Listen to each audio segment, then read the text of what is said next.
Now, when you look at what's happening in the earth today, all right, of late, everyone has their eyes on the World Economic Forum, you see, which is the elites of the world gathering, you know, under one of many of their groups and names to plan the future for their new world.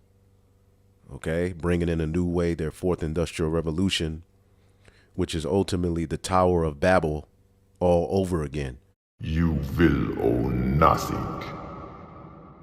And you will be happy.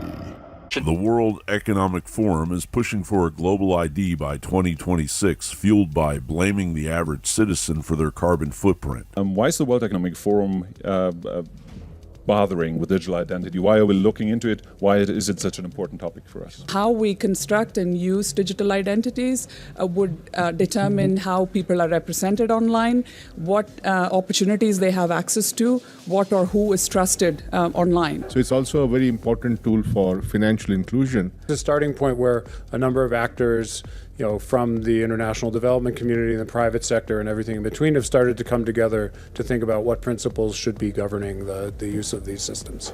Why would the Most High allow the earth to come to this destroyed state?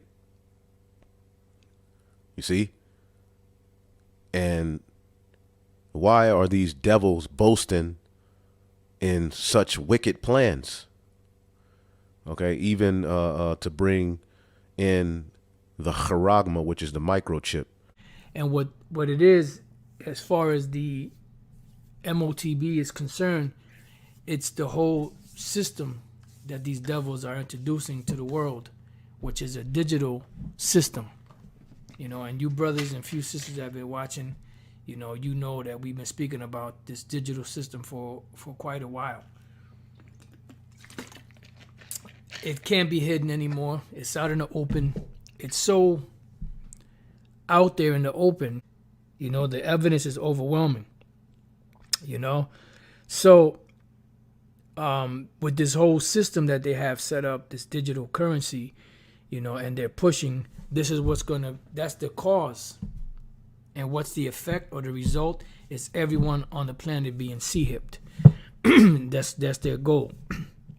And even Aaron Russo, before he passed away, he had an interview with Alex Jones, called him Bones, and pretty much he brought that out. He said that Nick Rockefeller told him that they want everyone sea-hipped, and if you don't play by the rules, you get shut out. They turn the chip off, and guess what? You are relegated to what? To either groveling to them, or you starve. The ultimate goal that these people have in mind is the goal to create a one world government run by the banking industry, run by the bankers, right? There'll be no more cash. And this is getting me straight from Rockefeller himself. This is what they want to accomplish. And all money will be in your chips. And if you're like me or you, and you're protesting what they're doing, they can just turn off your chip. And you have nothing. You can't buy food. You can't do anything. It's total control of the people. And that chip's connected to a database that has your purchasing records, what you do, what everything, you sell. Everything is in there. If the mark of God, the seal of God is the law, what is the mark of the beast? Sin. Oh, very good. Thank you. I thought you were going to say something else. I thought he was going to come out with a microchip. I said, if this guy comes out with a damn microchip. Now, I'm going to clear that up, because we went over last week about digital currency, and you know Esau has plan A, B, and C. They might throw a microchip out there, but that's not the mark of the beast. Sin is the mark of the beast.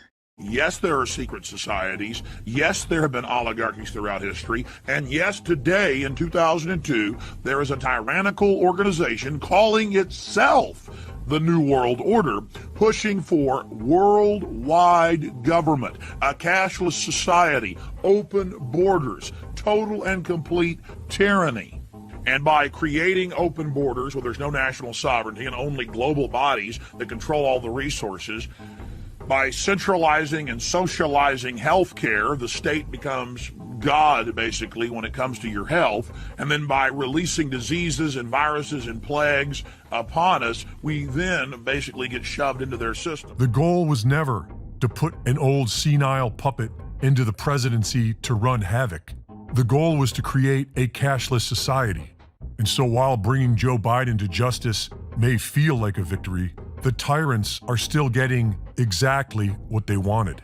And once it's all said and done, then who will save you? And if you're like me or you, and you're protesting what they're doing, they can just turn off your chip. And you have nothing. You can't buy food, you can't do anything. And the title of this session, are we ready for a new world order? With all the current issues on our agenda, we tend to forget that we are in the midst of the fourth industrial revolution, which accelerates global change in much more comprehensive and faster ways than the previous three revolutions. I'm proud that the government of Dubai has been so foresighted in establishing a Center for the Fourth Industrial Revolution in cooperation with the World Economic Forum.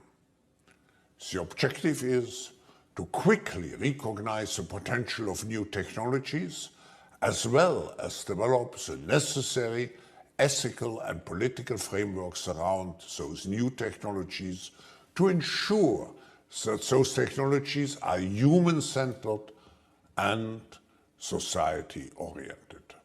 What underpins a world order is always the financial system. And what we're seeing in the world today, I think, is we are on the brink of a dramatic change where we are about to, and I'll say this boldly, we're about to abandon the traditional system of money and accounting and introduce a new one. And the new one, the new accounting, is what we call blockchain. It means digital. It means having a almost perfect record of every single transaction that happens in the economy, which will give us far greater clarity over what's going on. It also raises huge dangers in terms of the balance of power between states and citizens. In my opinion, we're going to need a digital constitution of human rights if we're going to have digital money.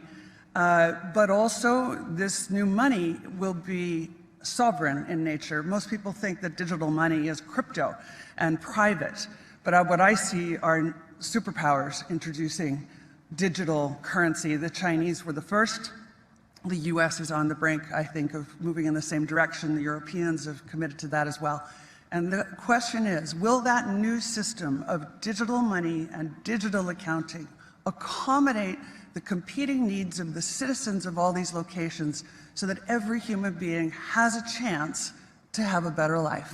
Because that's the only measure of whether a world order really serves. In November of 2019, right before the Institute of Politics at Harvard Kennedy School had a live tabletop exercise called Digital Currency Wars, which looked at how the United States can continue to leverage economic power in a world of national digital currencies, such as the Chinese digital yuan, which is already heavily competing in trade against the US dollar and seems to be at the forefront of centralized digital currencies.